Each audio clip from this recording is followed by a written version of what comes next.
नमस्कार फ्रेंड्स। आज का जो वीडियो है, ये वीडियो बनाने का मेरा मकसद कुछ और है।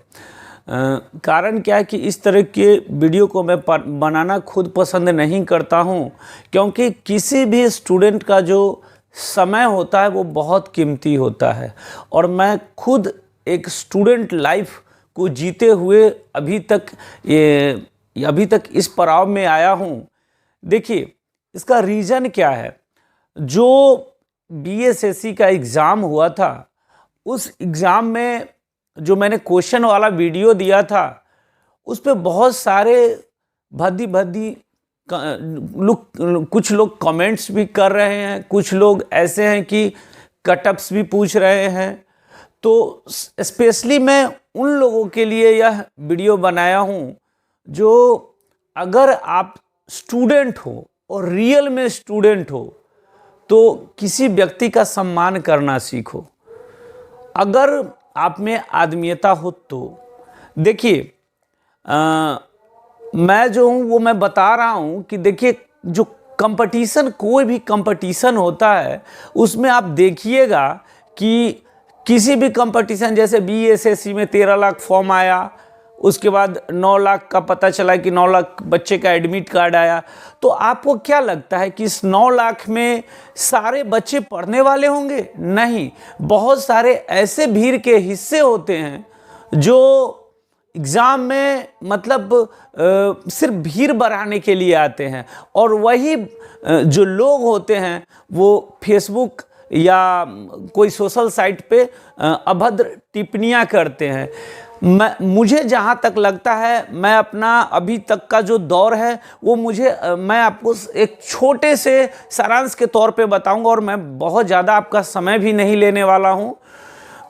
मुझे अभी तक का अनुभव है कि जो बच्चा कंपटीशन अच्छी तरह से सीख गया और उसे लगा कि ये मेरा ज़िंदगी का सबसे बेहतर है, वो बच्चा एक दिन क्या, उसी दिन सफल होगा जिस दिन उसे लग जाए कि मैं अपना सर्वस्व जो है लगा दिया हूँ और ये सबसे जो मेरा एग्ज़ाम था बेहतर गया हो, उसका यकीनन मैं कहता हूँ सिलेक्शन होगा।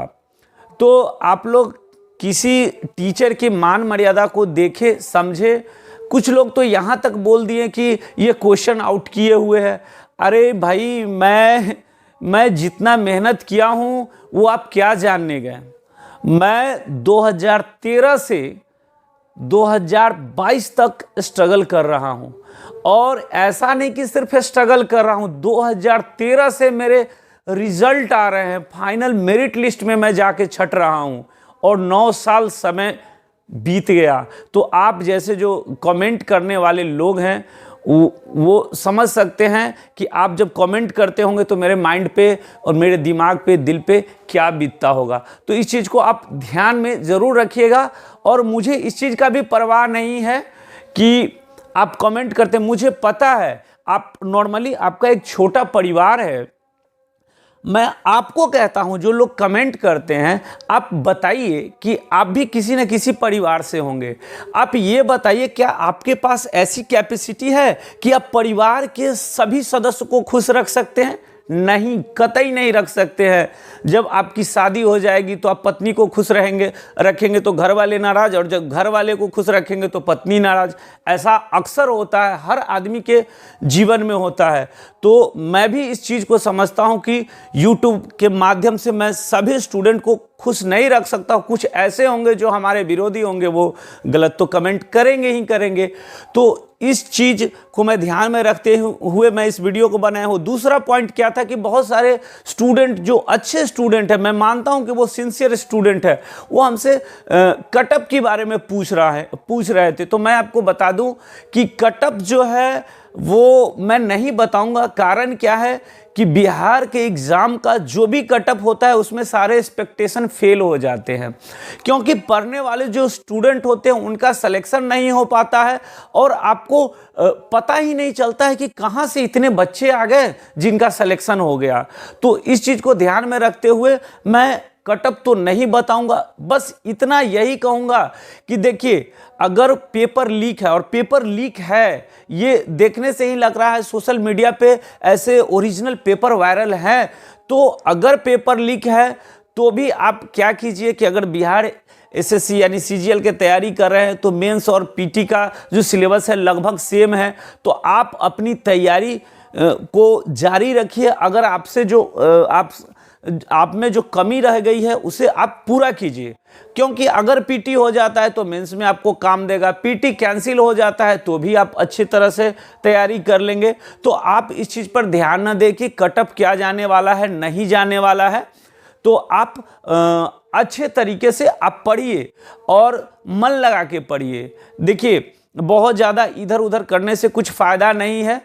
और रही बात, मेरा तीसरा जो पॉइंट है वो मैं, जो लोग मुझे कह रहे हैं कि ये बंदा कैसे है जो इतना क्वेश्चन एक्चुअल याद रखा होगा और कैसे इसके माइंड में माइंड में इतना क्वेश्चन आया और इसने हूबहू यूट्यूब पे आके बताया। मैं आपको ये बात बता देता हूँ, मैं जितना मेहनत करता हूँ वो मैं और मेरे परिवार के लोग जानते होंगे कि मैं 9 साल से कितना स्ट्रगल कर रहा हूँ और आज तक भी बेरोजगार हूँ। चलिए मैं आपको एक छोटा सा शॉर्टकट में बताता हूं कि मैं भी एक गांव का स्टूडेंट था और गांव से मैंने मैट्रिक किया था, तो स्कूल में टॉपर ही था।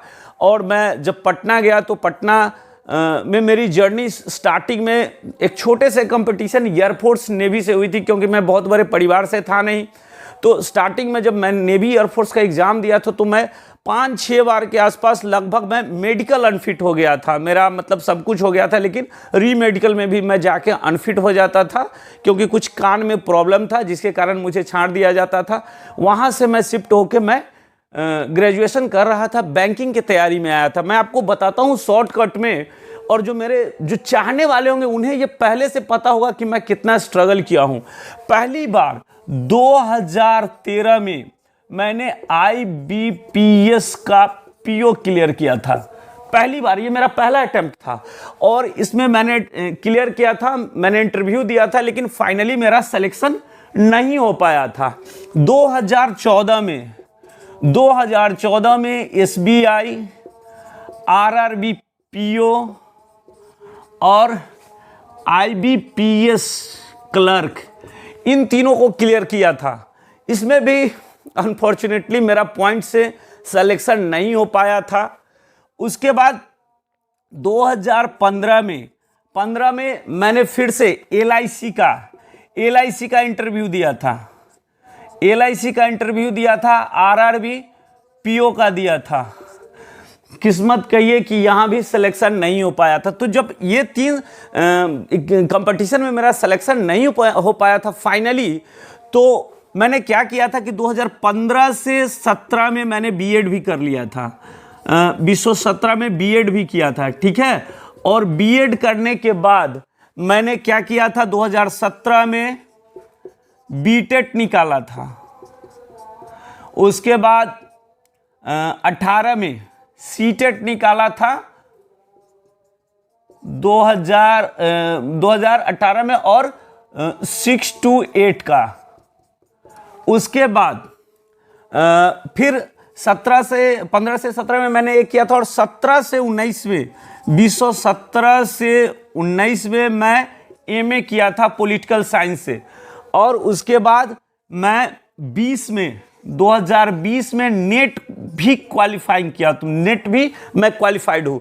उसके बाद मैंने स्टेट 2021 में स्टेट को भी निकाला था। उसके बाद 65वीं जो बीपीएससी का मेंस दिया था। उसके बाद बीच में जो मेरा बैंकिंग का तैयारी जो था वो तो कंटिन्यूअसली मैं करते रहा था। 17 में 2017 में भी मैंने पीओ का इंटरव्यू दिया था, 18 में भी दिया था। लेकिन इत्तेफाक से मैं अपना मार्क्स शेयर करूंगा तो आप भी कहेंगे कि अरे ये कैसा किस्मत वाला बच्चा है। मैं 0.14 से और 1 मतलब मोस्टली जो मेरा सिलेक्शन रुकता था वो बिलो 1 मार्क्स रुकता था और मेरा सिलेक्शन नहीं हो पाता था। और आज तक भी मैं मतलब अभी भी बेरोजगार ही हूँ। तो ये था हमारा ये नॉर्मली, जबकि मैं जो छत्तीसगढ़ ग्रामीण बैंक का जो क्लर्क का इंटरव्यू दिया था, कुछ ऐसे इंटरव्यू थे जिसको मैंने शामिल नहीं किया, मैं मोटा मोटी तौर पे बता रहा हूँ। उसके बाद पिछले वर्ष जो 2019 में एनटीपीसी का जो एग्ज़ाम हुआ था उसको भी मैंने क्लियर किया था, लेकिन अनफॉर्चुनेटली मेरा आई साइट गड़बड़ है, जिसके कारण मैं वहाँ से भी बाहर हो गया। तो इसलिए आप किसी के माइंड का आंकड़ा नहीं लगा सकते कि सामने वाला बंदा कैसा है। आप इस तरह के अभद्र जो मतलब टिप्पणियाँ होते हैं ये मत कीजिए। आप समझिए लोगों को। अगर आप रियल में तैयारी किए होंगे, आपके अंदर लगता होगा कि मैं पूरे जज्बे के साथ तैयारी किया हूँ, तो मैं कहूँ नौकरी हो या ना हो, आप एक अच्छे इंसान ज़रूर बनिएगा। और मैं अच्छे इंसान होने के नाते ये कहूँगा कि इस तरह के आप टिप्पणियाँ नहीं कीजिए, किसी व्यक्ति के दिल पर बहुत ठेस होती है। यही मेरा मकसद था ये वीडियो को लाना, और इस तरह का वीडियो मैं लाना भी नहीं चाहता हूँ, क्योंकि मेरा खुद मतलब होता है कि अगर कोई मैं वीडियो लाऊं तो उस वीडियो से बच्चे को ज्ञान हो। और ना मैं बहुत बड़ा मोटिवेटर हूं कि मैं अपने व्यू के लिए मोटिवेट करने के लिए वीडियो लाता रहूं। ये सब मुझे बकवास लगता है, क्योंकि जो बच्चे कंपटीशन की तैयारी करते हैं उन्हें कोई पेशेंट की तरह रोज़ वीडियो नहीं चाहिए कि इनको मोटिवेट करने के लिए वीडियो चाहिए। वो बच्चे जो सिंसियर हो वो तो ऐसे ही अपने आप में मोटिवेटर होते हैं, ठीक है। तो इस चीज़ को ध्यान रखते हुए आप लोग अपना कार्य कीजिए। और कहूँगा जो आपके जो एग्ज़ाम है, अभी तो फ़िलहाल कोई एग्ज़ाम नहीं है, लेकिन आप किसी भी कंडीशन हो, कोई कुछ कहे, पढ़िए। मैं कितना चीज़ को झेलता हूँ वो मैं जानता हूँ, ठीक है। इसीलिए मैं कहता हूँ कि आप लोग भी मन लगा के पढ़िए। 4 बजे भोर में उठ जाता हूँ, ठीक है। और उसके बाद आप जैसे लोग कमेंट करते हैं कि ये क्वेश्चन आउट करने में यह व्यक्ति संलिप्त है, तो ये सब चीज़ से दिल पे ठेस पहुंचती है। इससे ज़्यादा मैं कुछ नहीं कहूँगा। और अगर मैं कुछ गलत बोला हूँ तो उसके लिए क्षमा प्रार्थी हूँ। धन्यवाद।